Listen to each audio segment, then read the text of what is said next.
Clemson at Texas. The first college football playoff game. Woo! This is our first ever college football playoff we're going. game. And we're going. Let's go, in baby.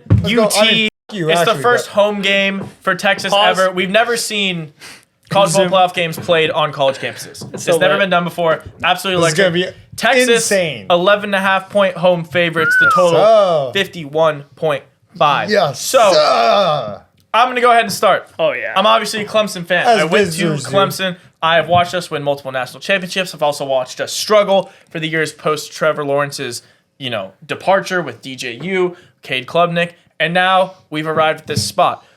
I have a couple things to say about Texas and about the game and about my team. I kind of wrote a novel on this. I want to make sure I kind of say it in order because it's a pretty perfect script. You couldn't write it any better. The government has psyoped the public into believing that Texas is a good team.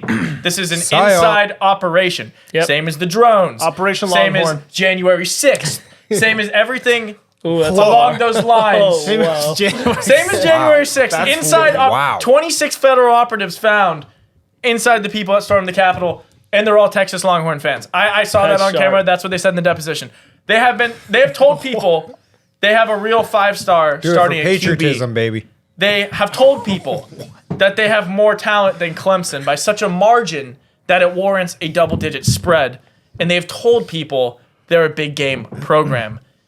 All of these things are lies. Nice. While Texas has the 4th most talented team in the 247 player rating index, Clemson, 5th in the nation, is right behind them. However, the majority of Texas's highest rated players do not actually play for them actively. You look at their roster. Who is their highest graded player? Arch Manning averages less than 10 snaps per game. He is not their starting quarterback. You look at their other 5-star. Who's their 5-star wide receiver? It's not the freshman. He's a 4-star. Jonte Cook. Nope. Their 5-star wide receiver that they play is Isaiah Ryan Bond. Wingo. Nope. Oh. Ryan Wingo's a 4-star. You say he's a 5-star. He's a 4-star. Look at the rating. Plays like a 5-star. Isaiah Bond, only 5-star receiver. 33 catches, played every single week. Embarrassing. These top-rated players for Texas do not play. What they do have over Clemson is depth. They have really, really good depth at the position. Like I said, the 5-stars are the backups. These are the guys that don't play. But, and that's a reason, we can talk transfer portal a whole another time. That's the reason Texas is significantly more deep than Clemson as a team. But what's on the field, you're actually not more talented than we are. Both teams have 12 5-stars. All of ours play. Every single one of them. Whether it's Cade Klubnik, who had 40 touchdowns, 5 interceptions on the season, or true freshman All-Americans, Bryant Wesco and Sammy Brown, we do an absolutely excellent job of letting our 5-stars play and get the ball where they're needed. Something we have not been doing the last 3 years post-Trevor Lawrence. That was our big problem. We didn't get the balls in our playmakers' hands. We didn't let our 5-star freshmen ever play. They were transferring away. This was an issue. It is no longer an issue. That is something we fixed this year. Mike has been touting Texas's secondary all season as their biggest strength for good reason. And you're totally right. They've been fantastic. Least passing yards per game in all of college football. And that is a stat you should hang your hat on. When you dive into the numbers, though, you can really see why. They played one team with a passing offense in the top 50. I had to go double check all of these team stats because I did not believe it. I thought it was literally impossible. How do you play 13 games, 12 different teams, in a full SEC schedule and only play one team with a top 50 out of 133 passing offense? It's the most insane thing I've ever seen. It's almost a statistical anomaly. In all of college football, Operation Longhorn. one team, and that's Georgia. What happened when they played the one team with a top 50 passing offense? They lost both times. Their secondary has not seen anything remotely close to the receiving talent Clemson has. Not even in the arena of. Our 5-stars on offense are Antonio Williams, 5-star. Bryant Wesco, 5-star, freshman All-American. TJ Moore, 5-star, freshman. Jake Brimingstool, 5-star, projected to go in the NFL draft at tight end. And 5-star quarterback, Cade Klubnik, 40 touchdowns, 5 interceptions. This is where Clemson's biggest strength is this season. Explosive plays, passing offense. Texas actually hasn't proven anything. They just haven't played people to test them. So while these players can get all the accolades in the world because these guys aren't targeted and they're not giving up yards, they've literally not had the option to do that. And then when Georgia did it, they put up 30 on them at home. And then Carson Beck went out and they lost the SEC championship. Clemson wins big games. It's what Dabo does. Don't overthink it because it's a Texas home game. Last time Quinn played against Cade, it was in the Texas State Championship game where Quinn threw an interception to lose the game. He then, after that game, instead of returning to high school football to play him again, went to Ohio State, reclassified, and didn't play for a whole season. He then transferred to Texas, where history repeated himself, threw an interception to lose a playoff game and has lost both big games to Georgia since then. So go Tigers, plus 11.5 and on plus 340 on the money line. Wow. Novel. That's all right. I had to make sure I went through the whole thing. Look, before I get started, I respect you writing that out. That was well written. Thank you. That was well researched. Nice. I did not see that. Those were some good stats. Thank you. Yeah, that was. I can tell you actually put in the time and the effort. Well, I to already do that. knew this. I just had to make sure I said everything because I was like, I know I'm going to just skip over it. Yeah, monkey type, good story. Anyways, here's the thing. Is I think Clemson is the most fun opponent that we could have gotten in the first round, and the only reason for that is so that Tyler and I could be going to the game like we are, and that's electric as all shit. So my thing is that I don't think Clemson has what it takes in terms of their defense to stop us. I think, although, yes, we were slowed tremendously by Georgia, I think Georgia is a far more formidable team and defensively than Clemson is. I think that is just obvious to anyone who watches football. I think we look at certain things on Clemson's schedule, like after the bye, NC State giving up 35 points. Yes, they won that game, but 35 points to NC State is just really bad. And then you look at their worst loss of the season, which obviously isn't to Georgia, and it's obviously not to South Carolina, who was a very, very strong team, who actually might have been snubbed out of the playoffs, but that's a different discussion in itself. But to Louisville, which, again, off the bye, and at home, it was at home. A 33-21 loss against Louisville, obviously terrible. Again, I think that is due to their rushing game. I think their defensive line got kind of chewed up, and I think it's shown through those few games that I've pointed out that the defense does allow a lot of points. I think it's just not strong enough to hold up. I think, again, going into the things like depth, which Tyler is absolutely right on, that Texas does have more depth. I think if the game starts off like I think it will, which is heavily in Texas's favor, I think it's going to require adjustments and rotations, and I think the lack thereof in depth will cause it to not be able to adapt. I think Dabo is going to run his rudders in the mud, so to speak, and not be able to go anywhere. Obviously, hook 'em horns, take Texas at home field advantage, baby. We're gonna be rocking. Let's go. Yeah. I'll pass it to Ryan and Mario. Quickly, the Louisville game had nothing to do with the defense. We had 3 blocked field goals. One of those returned for a touchdown at the end of the half. The other 2 were to go, in go-ahead spots. Blocked field goals is your special teams, but I mean, I know, I agree. You said we gave up too many points. And I said that had nothing to do with the defense. Why they got the lead on us. We were tied, blocked field goal, end of the half. They returned for a touchdown. 2 more field goals blocked the rest of the game. Louisville block. Yeah, the Louisville game you're talking about. But I agree, that was our worst game of the season. I see what you're saying. Looked a whole lot better when we had our ranked win last week. Ryan, what do you think? Yeah, I mean, I do love to talk my shit about Quinn Ewers and him in big spots or pressure situations. But I got to throw in Cade in this moment, because if we're going to talk about that, Cade has never shown me anything. Last week? And last week, I wanted to sit there and say, Cade, but your defense really put your team in the position to win the game. And then after you went up 24-7, 24-14, your offense kind of dissolved. And maybe that's not Cade's fault. Maybe it's more Dabo's play call. Maybe why are you trying to run the ball, establish a running game? But that is what you are. Like, that's what you did. I watched the South Carolina game. Same thing. Never momentum. When you get a little stalled, all of a sudden it's just a wrap. And I just think that I need to see Cade do something. And this defense is going to be the hardest defense Cade is going to play, in my opinion. Like, this defense is unbelievably talented all over the ball.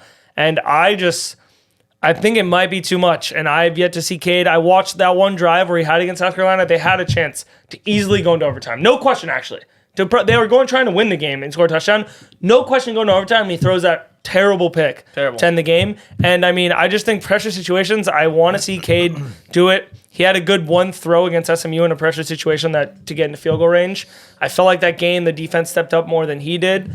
But 4 touchdown passes, 300 yards. I mean. But like, I watched, 2 of them were wide open. Brian Wesco made unbelievable plays. I mean, their defense put you in good position. I just think that Texas as a whole, I don't think these quarterbacks are that as good, and I think they're going to make mistakes. So I'm just going to go to the defense, and I like Texas defense a little more. I think teams have shown to go and score first Clemson, and especially I just think you haven't faced this type of offense with this much talent. I think the talent is just going to be a lot.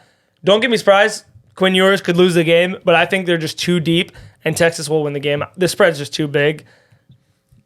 Nah, Clemson will cover. Some bullshit. I think Cade's just going to have a bad game. Unfortunately, just bad game. So you're taking Clemson, though, on the spread? No, I said Texas. Texas is going to cover. Oh, I could have sworn to God. You just said You did Clemson. just say cover. Clemson. Oh, I did? Yeah, Okay, you you're, did. you're taking Texas. No, I thought it was Clemson. I said the number was too big, then I said Texas is going to cover. Okay, Texas is covering. Texas So is going you're to on cover. Texas, Yeah, I think Texas. Hook 'em All right, Mario. Yeah, I love Clemson on the plus 11.5. As far as if they're going to win the game or not, I think it's going to be a tight game. I think this is one of those games where Tyler mentioned about Cade Klubnik and Quinn Ewers having some history back in high school. I think this is a game where when two players are familiar and one has, seemingly seemed to find ways to win every time against the other one, no matter what, I think Cade's going to go into this game just believing in himself more, just more confidence, because when you're just familiar with your opponent and you know that you've beaten them before, I don't know. Sports are weird like that, where you'll just kind of believe in yourself and you have confidence. The lack of depth obviously is an issue for Clemson, but I think that's more of a long-term issue. That's why I don't think they can win a national championship, because I think just repeatedly hard game, that's going to wear down. But as far as a one-off game, can they go in and can their players, play a bunch of minutes and just pull out a win? Yeah, sure. So I don't think the lack of depth is really going to be that key for Clemson as far as them winning or losing this game. I think they're 5 stars, like Tyler mentioned. As long as everyone's healthy, they'll be out on the field. They'll play as much as they can. This really just comes down to if Cade is going to be efficient in his intermediate passing. I think this Texas defense is going to do a good job sealing off the top. So probably no deep 60-yard touchdowns. I just don't see that happening on this Texas defense. So Cade's just going to really have to show up and just stay strong in the pocket. Absorb the pressure, absorb the hits, stay strong, and just dial in these throws. And I don't know. I just feel like I feel like he's going to. Now, whether it's enough to win, I don't know. I have a feeling that Texas is also going to have a good game. I don't know. It just doesn't seem like that much of a pressure spot for Texas. Obviously, the pressure's still more on Texas than Clemson, so I think that's why I think it's just going to be a close Yeah, we game. have more lose. Yeah. So I love Clemson covering this number, double digits. I think early in the playoffs, this is kind of a feeler bet. They don't really know what to set the lines at, and they're like, "Well, Texas look better than Clemson." And I could not agree more. On why I think that line's what it is. so they just set And the line. A lot here. of people are going to bet Texas on a huge number too. Yeah, and so they set this line here because you don't really know. We haven't seen these teams go against each other, Yeah. so they didn't really know what to set it at. I think 11.5 was a bit too much. I personally would have had this game maybe more realistically at a 6.5, maybe 7. 11.5 is just too many points. Whether or not Clemson wins, I don't care. To be completely honest with you, I actually, I'm never going to bet Clemson in any way, shape, or form. I'm obviously betting Texas in their spread and their money line heavily. Regardless, with that being said, I would not be surprised if we won by 9 points. The reason I say that is similar to Even 10. I mean, 9 or 10 points, but again, kind of similar. Not comparing you guys to A&M, but kind of similar to A&M, just in the way that I think we need to win is off the backs of our defense. And I think if that's the case, it's gonna be a low scoring game, which I'm fine with. If we win 19-10 or 21-10, then that still doesn't really, that gives a Clemson cover, right? Because it's 11.5. But I wouldn't be too surprised just because I think our defense does have that ability to slow the game pace down that significantly. Again, like I said, I'm never gonna fucking bet Clemson in any way, shape, or form. But you like the spread. I wouldn't be you like the surprised. spread for Clemson. That's crazy. it's not the worst. He likes the spread for Clemson. I agree with Mario that I don't think I do too. people know what to set it because it's the first round playoffs. Yeah. They it's both teams coming off buys. And but I think is better. I think we're better by a lot. Yeah, and Twice they've definitely been better this season. But there's one thing And I remember when Clemson was. I know we had Trevor Lawrence, but people didn't know Trevor Lawrence until the championship game, right? Like no one knew who this guy was until he went and just beat the brakes off of Alabama. Yeah. And then all of a sudden, that's when the narrative started. Yeah. But the entire season, he was an unproven freshman quarterback, same as when we had Kelly Bryant. And there was a feeling that Clemson team had, as well as the earlier ones, where Dabo's favorite saying, it was like little old Clemson, where it's like everyone counts them out. There were massive spreads against them. Everyone's counting them out. They're overlooking them immediately, and there's just nothing to lose. Yeah. And that is when Dabo does his thing. When we are coming off national championships with newer quarterbacks and have all the expectations, Dabo has not been great. He hasn't. Even after Trevor Lawrence won the Natty, we didn't follow that up with any Natty wins. We had one playoff win in the next 2 seasons, right? So it wasn't like we did amazing after that. We made the playoffs, but we didn't do fantastic. But when it's a double-digit spread and Dabo's on the road and he uses this for this is when he's like Dabo Sweeney. Yeah. This is what he can do. And so there's no more perfect scenario than he'll get his players. Austin. They're ready to roll. And so I could not be more stoked to go to the game and watch it with you. It's gonna be absolutely electric. Go Tigers. Yeah, I mean, hook 'em horns, baby. There We're it about is. to take it to a natty. Road to a natty starts right now.